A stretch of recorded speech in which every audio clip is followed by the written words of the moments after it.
बिस्मिल्लाहिर्रहमानिर्रहीम। अस्सलाम वालेकुम व्यूवर्स, आप देख रहे हैं मेरा यूट्यूब चैनल लून मिर्च कुकिंग। तो मैं उम्मीद करती हूँ आप सब खैरियत से होंगे। आज मैं आपके लिए बहुत ही ज़बरदस्त सी चना भटूरा की रेसिपी लेकर हाजिर हुई हूँ। तो चलें देखते हैं इसको कैसे बनाना है। ये मेरे पास 1.5 कप चने हैं जो रात को मैंने भिगो दिए थे।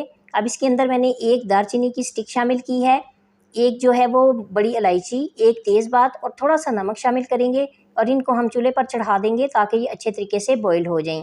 तो जब तक ये चने सॉफ्ट होते हैं तब तक हम चनों का बाकी मसाला तैयार कर लेते हैं। तो मेरे पास यहाँ पर 1 चम्मच जो है चना मसाला है।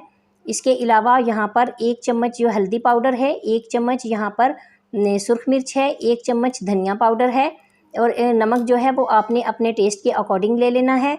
1 चम्मच यहाँ पर भुना हुआ ज़ीरा है और 1 चम्मच छोटी चम्मच जो है वो अमचूर पाउडर की मैंने इसमें शामिल की है और आधा लेमन मैंने इसके अंदर शामिल कर देना है। और इन तमाम चीज़ों को मिक्स करके मैं इसका पेस्ट बना लूँगी। थोड़ा सा मैं इसके अंदर पानी शामिल करूँगी और इसको अच्छे तरीके से मिक्स कर दूँगी ताकि इसका अच्छे तरीके से पेस्ट बन जाए। इसके अलावा जिन चीज़ों की मुझे ज़रूरत है वो यहाँ पर 2 कटी हुई प्याज हैं, 1 सब्ज़ मिर्च है कटी हुई, जो मैं एक जार में डाल दूँगी ये सारी चीज़ें। और इसके साथ ही 2 मेरे पास टमाटर हैं कटे हुए, वो भी मैं इसके अंदर शामिल करूँगी। और मेरे पास यहाँ पर जावित्री का पीस है, ये मैं इसमें शामिल कर दूँगी। 1 बड़ी इलायची, 3 से 4 लौंग, 1 छोटी इलायची, ये चीज़ें मैं इसके अंदर शामिल कर दूँगी और इनको मिक्स करके एक पेस्ट बना लूँगी इनका। तो यहाँ पर ऑयल गर्म हो चुका है, इसके अंदर मैं लहसुन और अदरक का पेस्ट शामिल करूँगी और इसको अच्छे तरीके से फ्राई कर लूँगी। जब तक लहसुन और अदरक का कलर चेंज हो जाए इसको हमने फ्राई करना है। इसके बाद हमने यहाँ पर प्याज और टमाटर का पेस्ट बनाया था वो हम इसके अंदर शामिल कर देंगे, ये देखें, और इनको अच्छे तरीके से मिक्स कर लेंगे। यहाँ पे आप देखें, यहाँ पर माशाल्लाह बहुत ही अच्छा यहाँ पर इसका मसाला तैयार हुआ है। इसके बाद जो हमने मसाले यहाँ पर तैयार किए थे वो हम इसके अंदर शामिल कर देंगे और इनको 3 से 4 मिनट तक अच्छे तरीके से फ्राई करेंगे ताकि ये तमाम चीज़ें जो हैं ये मिक्स हो जाएँ। तो इसकी बहुत ही खूबसूरत यहाँ पर स्मेल आ रही है, बहुत ही मज़ेदार सी। तो ये देखें, इसके अंदर हम चने शामिल करेंगे, चने मिक्स कर देंगे यहाँ पर और तकरीबन 3 से 4 मिनट तक हम चनों को यहाँ पर अच्छे तरीके से भून लेंगे क्योंकि चने जो हैं वो हमारे पहले से बॉइल्ड हैं। तो इसमें हमने 1 कटोरी पानी की शामिल करनी है, हमें यहाँ पर ज़्यादा पानी की ज़रूरत नहीं है क्योंकि चने जो हैं वो पहले ही सॉफ्ट हो चुके हैं। तो अब हम इसको ढाँप कर रख देंगे और जब तक चने तैयार होते हैं वहाँ पर हम भटूरों का सामान तैयार कर लेते हैं। ये मेरे पास 2 कप मैदा है, यहाँ पर मेरे पास ये पनीर है और ये पनीर जो है ये फटे हुए दूध का है। इसके हमने जो फटा पनीर है वो अलहदा कर लिया है और दूध का जो पानी है वो हमने अलहदा कर लिया है और नमक है मेरे पास।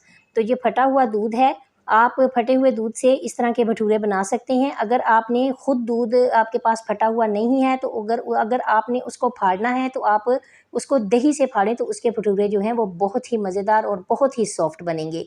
तो ये मेरे पास अब यहाँ पर मैं इसमें नमक शामिल करूँगी, मैदे के अंदर नमक शामिल करके इनको मिक्स करूँगी और इसके बाद मैं इसकी यहाँ पर डो बना लूँगी। ये देखें, ये हाथों की मदद से मैंने नमक इसके अंदर शामिल कर दिया है।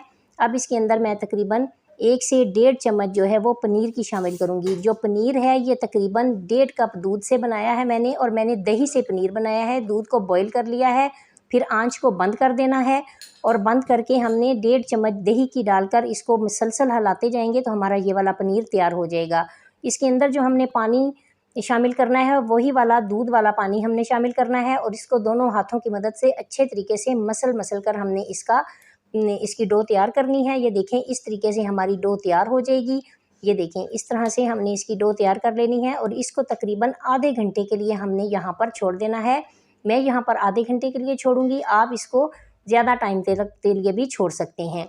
तो देख लेते हैं, अब यहाँ पर चने हमारे जो हैं वो तैयार हो चुके हैं। अब हम इनको चेक कर लेते हैं। ये देखें, चने जो हैं ये बहुत अच्छे तरीके से मिक्स हो गए हैं, इसकी ग्रेवी बहुत ही ज़बरदस्त बनी है।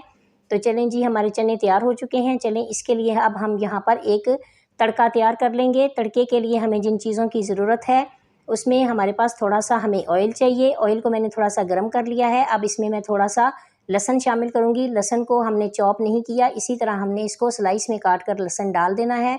लहसुन को थोड़ा सा हमने फ्राई कर लेना है। जब इसका थोड़ा सा कलर चेंज हो जाए तो उसके बाद फिर मैं यहाँ पर सुर्ख और सब्ज़ मिर्च जो है वो स्लाइस में कटी हुई है मेरे पास, वो मैं इसके अंदर शामिल कर दूँगी। ये देखें, इस तरीके से